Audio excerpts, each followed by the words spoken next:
Hey everybody, welcome back to the channel. My name is Ryan. Today, I already get to cross one of the whiskeys off my list from my video of my most anticipated releases of 2025. So, posted that video. By the way, thanks for the support on that video. That one got way more views than my channel tends to get. So, appreciate you if you clicked on that video and watched it. But anyways, thanks to one of our faithful supporters and Patreon members, DMC, I get to try the new Penelope Havana.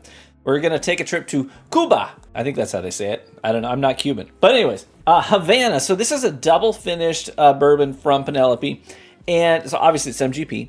But it's going to be finished in both maple syrup barrels and in rum casks. It just says Caribbean rum barrels. So I don't know if it's Cuban rum or not. Who knows? So they didn't actually say as far as I know. But anyways, they decided to name it the Havana, which Havana is on my list of places I would love to go. Like, there's something charming about the idea of just sitting in like a cafe or an open air restaurant in Cuba. It's super warm out. You get nothing but like a light linen button up on, sipping on a mojito and listening to some live music. Doesn't that sound good? That just sounds good to me. I don't know. I've done a few different places in the Caribbean. I've been to Jamaica for a honeymoon. I spent some time in Montserrat. That's where I actually got my scuba license, was in Montserrat. Spent a good while there one summer and took scuba lessons, and then did scuba diving under the volcano, like in the shade of the volcano in Montserrat, where there's all these volcanic reef structures. It is incredible. Loved it. Anyways, neither here nor there. All that to say, I get down with Caribbean vibes. So anyways, we'll get to try that one out. He also sent in the Valencia. I also have the Rio. So these are all from the Cooper series. So I don't know which one of these is your favorite, but we'll at least hit all of them today and chat about what they... I also have the Rosé cask finish, which I don't actually care for. But I share it with people when they come over and they want to try something different. But anyways, the Havana. Let's get started with this one first. It is 93 proof, batch 1. First time they've ever released this. Thanks again, DMC. I appreciate you, brother. On the nose... I like to make cocktails, especially for my wife. You know, I feel like a lot of us did this during COVID, but I was like, you know what, I want to pick up a new hobby. But I would make daiquiris for my wife, and she really likes strawberry daiquiris, homemade. This noses like a strawberry daiquiri, like a little bit of rum, a little bit of strawberry, somewhat creamy too on the nose. It actually almost, on top of that, it almost has somewhat like a mead quality on the nose too. Where you think of like a fruit wine, honey fruit wine of some kind, or even like an ice wine, which are popular here in Michigan. All right, well, let's try it. Cheers. That is undoubtedly a dessert pour.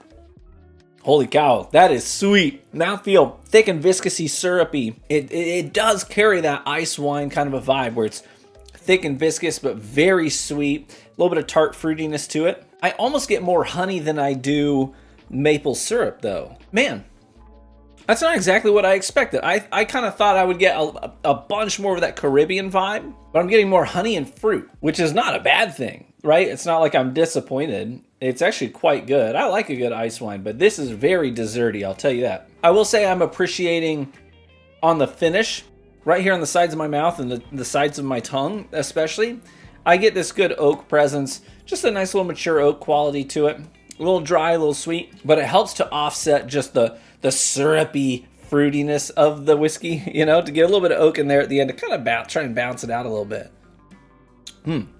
It's really tasty, but man, that's a dessert pour right there. This is a sweet sugar bomb, which is not unlike the Rio. The Rio's very much like that too. Let's move on to the Valencia. This is what the write-up for the Valencia says. Penelope Bourbon Cooper Series explores the marriage of different cask finishes with our signature 4-grain straight bourbon whiskey. Rich and bold on the palate, Valencia brings forward rich citrus. They used rich twice in a row there.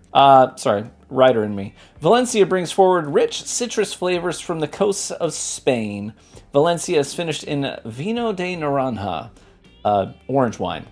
Wine of the orange. Vino de Naranja casks and bottle at 97 proof. So slightly hotter in the proof department. It is noticeably darker in color than the Havana. Here's the Havana.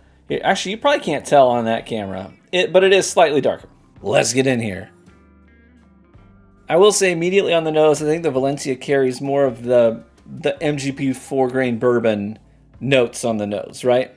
A little bit of vanilla, a little bit of caramel, some toasted oak in here. The bourbon doesn't get like completely swallowed up by the finish. The nose kind of reminds me of Driftless Glen's. I don't know if you've ever had Driftless Glen. They have a Bourbon de Naranja, which is like an orange liqueur finished bourbon.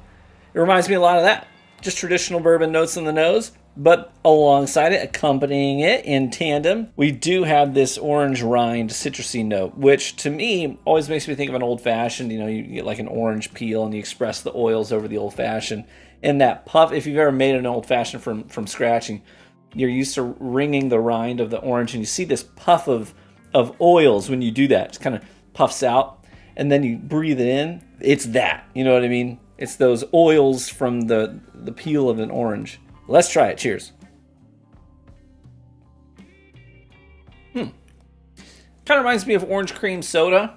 There's a creaminess to it. You know, those vanillins from the oak that make their way into the distillate alongside this orange wine finish. It gives me this orange cream soda kind of note. I love orange cream soda. I don't really drink soda. I don't really like soda, but there is, well, I should say there are two exceptions. Orange cream soda is always good to me, and so is like a good, authentic root beer. I'm not talking about stuff that comes in 2-liter bottles. I don't really drink that kind of soda too much. I grew up just north of Indianapolis, and there was a festival there called the Festival of 1812 in alongside the Mississinawa River. And they would reenact this battle of the 1812 there, but they would also have all these like stalls set up where vendors would come in, people would come in, and they would sell like homemade goods that were focused on the period of time that the 1812 battle took place. So there was always a stall that sold like homemade root beers and sarsaparillas, and they were dynamite. That stuff's good. All this to say, I get this orange cream soda note on the nose of the Valencia and on the palate, and I like it a lot. Yummy.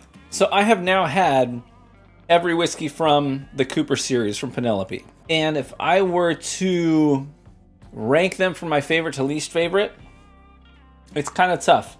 But I think I would have to go Rio in first, which I have to be in the mood for, but it is very good as far as Amburana finishes go because it's balanced out by the honey cask finish. It gives it just a little more complexity than most Amburana finished bourbons have for me. But I like the Rio in first place, followed by the Valencia. Then after that, I think I would go Takaji finish, and then the Havana, and then the Rosé cask finish. This one, which is a cool bottle. I really like the design, and the stopper is a glass stopper on this one, but I just don't care for it. It gives me like sparkling grape juice notes that don't quite mesh. They don't blend well with the bourbon for me personally on my palate. I know a lot of people like that bottle, which is why they still provide it. Personal preferences. So anyways, that's how I think I would rank them. But the only one that I actively don't care for is the Rosé cask finish. None of the others have been bad at all. So the primary one I want to focus on today is obviously the brand new one, the Havana. And if I were to give this a score per my scale, I do like it. But it is very sweet. I think I would give it a 7.1, right? I think it's really good.